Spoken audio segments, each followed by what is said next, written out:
terima kasih masih bersama kami di Suara Jakarta, Jak TV.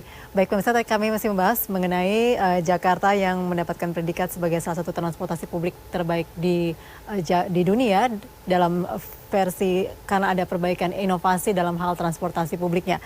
Baik, tadi Pak Yat mengatakan ada 3 hal yaitu mengenai integrasi, tarif dan juga layanan nih. Mengenai integrasi, apakah Pak Sigit melihat masih ada yang bolong nih dalam hal rangkaian integrasi sistem transportasi yang ada di Jakarta yang belum nyambung mungkin seperti itu? Iya, kalau integrasi tadi kan juga Mas Wibi sudah menyampaikan ya bahwa memang target dari 2.600 armada yang bisa tergabung dalam program Jaklingko hari ini kan sekitar angkanya di 700 armada baru yang terintegrasi. Ini juga adalah sebuah challenging sebetulnya bagi kami ya, Dinas Perhubungan. Semua operator bis kecil ini kan sudah menandatangani nota kesepahaman dengan Transjakarta. Nah, dalam prosesnya memang kita tentu comply dengan apa yang ada di regulasi. Karena kita semangatnya adalah bagaimana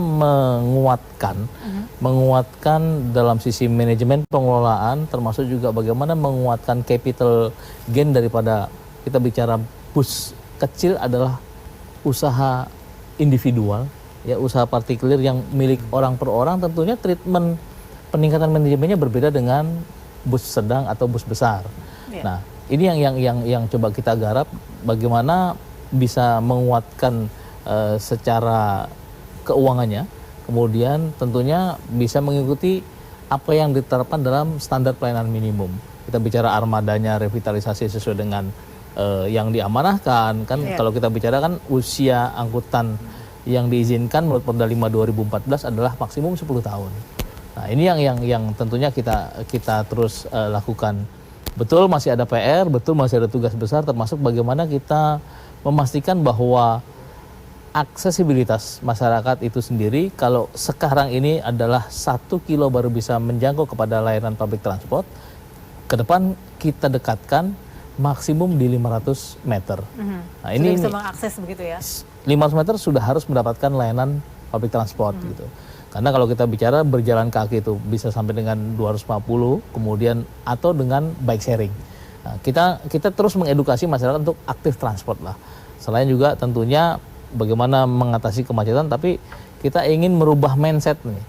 Wajah baru Jakarta lebih kepada perubahan mindset untuk lebih sehat, untuk lebih mencintai lingkungannya gitu, dan ini tentu menjadi tanggung jawab kita semua. Oke, Mas Bibi, mungkin dari masyarakat Jakarta nih, kira-kira saat ini apa sih kendalanya? Mungkin Mas Bibi ke lapangan begitu ya, yang membuat masih enggan menggunakan transportasi publik. Jadi dalam seluruh peradaban dunia manapun, pasti indikator transportasi itu menjadi yang salah satu yang utama. Ketika transportasi itu sudah sangat nyaman, layak, pasti masyarakat itu menjadi masyarakat yang maju. Kulturnya sudah berubah kalau kata Pak Yayat. Iya. Tapi di sini Nasdem juga melihat masalah-masalah ini juga belum mencapai kepada suatu esensi terdalam. Jakarta yang sudah semakin tua ini semakin rawan terhadap polusi udara yang luar biasa. Mampukah Pemprov DKI Jakarta mengatasi itu? Dengan kita contoh pembangunan dari BRT, angkot dan lain, apakah sudah masuk ke dalam ranah ramah lingkungan tadi untuk maju sebagai kota yang maju? Kalau kita mengatakan penghargaan ini adalah penghargaan sebagai inovasi terhadap transportasi yang seperti apa? Jadi masyarakat Jakarta sudah mulai berpikir ke arah itu, Mbak. Tidak lagi berbicara tentang level kenyamanan lagi, tapi level kepada anak-anak mereka yang hari ini dihadapkan dengan pencemaran udara yang luar biasa. Jadi salah satunya adalah pola berpikir kita ketika kita membangun, kita sudah membayangkan visi ke depan dari pembangunan itu apa. Seandainya hari ini transportasi boleh-boleh saja berkembang, masif, namun tidak didesain untuk masa depan, buat apa? Wasted akhirnya. Itu menurut saya. Oke, ya. Sebenarnya apa nih? Ini menarik ini.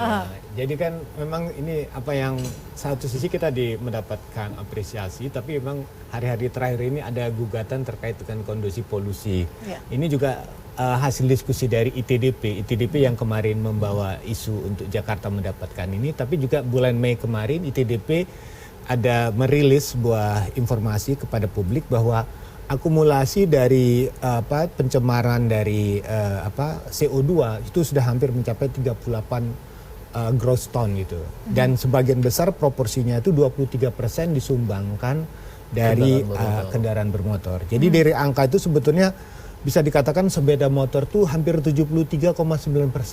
Iya. Artinya di sini di satu sisi ini menarik loh, Jakarta terakhir ini dapat 3 besar, polusinya tinggi, kemudian dari tom-tom polling itu kemarin Jakarta increase naik gitu. Nah, naik dia dari kemacetan berkurang.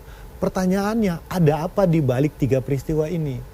Satu fenomena yang menarik yang sebetulnya menjadi catatan kita adalah ada kontribusi dari angkutan online. Salah satu operator itu dia punya 3 juta panggilan sehari, terserah ini. Tapi kalau lihat dari dinamika perjalanan transportasi di Jakarta itu ada 22,8 juta. Kalau Jabodetabek itu 48 juta. Nah, pertanyaannya, beberapa bulan terakhir ini ada perang diskon. Iya.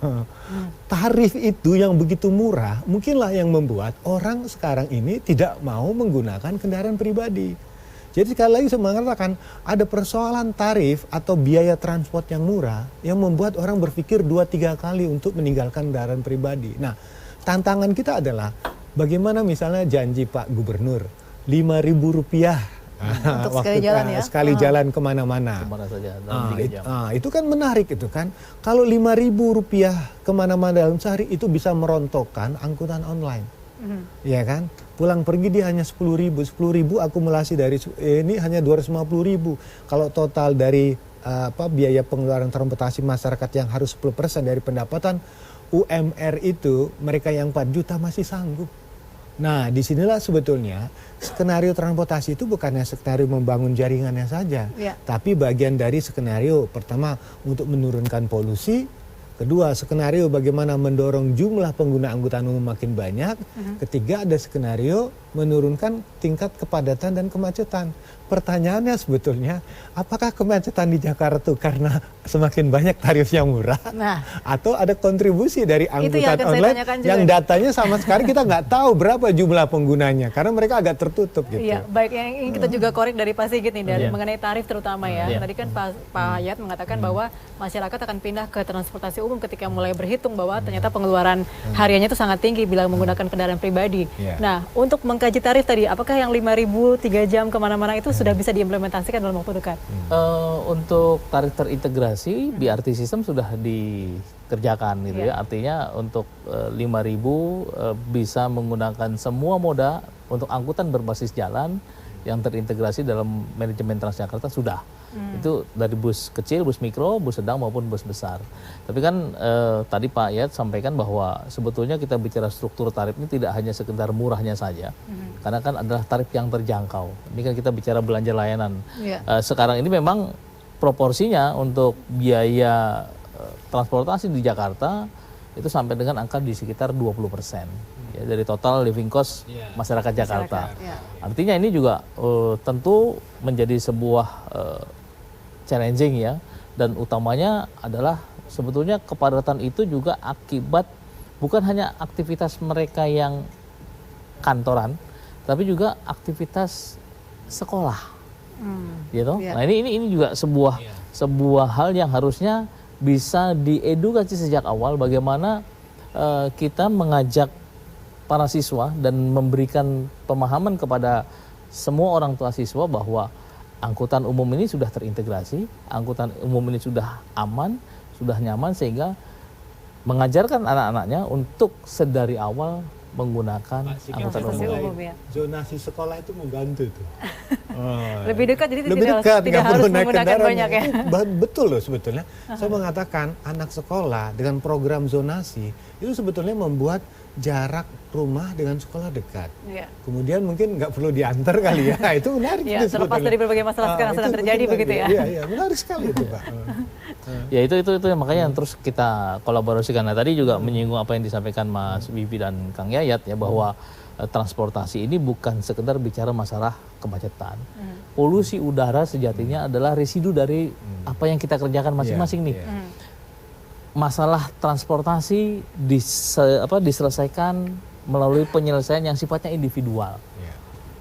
Dulu macet, angkutan umum tidak baik, semua orang punya Kendaraan pribadi begitu ya? kendaraan pribadi roda 2. Begitu roda 2 angkanya semakin melonjak luar biasa, tentunya kapasitas jalannya tidak menampung gitu ya. Artinya pertumbuhan ruas jalan di Jakarta ini hanya 0,01%, berbanding dengan kendaraan yang sampai dengan 16% per tahun kan tentu juga tidak bisa diselesaikan dengan sebuah skenario yang sederhana. Oke, Gitu. baik. Apalagi yang bisa membuat orang bisa pindah ke transportasi publik dari transportasi pribadi, kita akan bahasnya nanti setelah kita break. Kami akan kembali bersama Anda pemirsa setelah pesan-pesan yang berikut ini.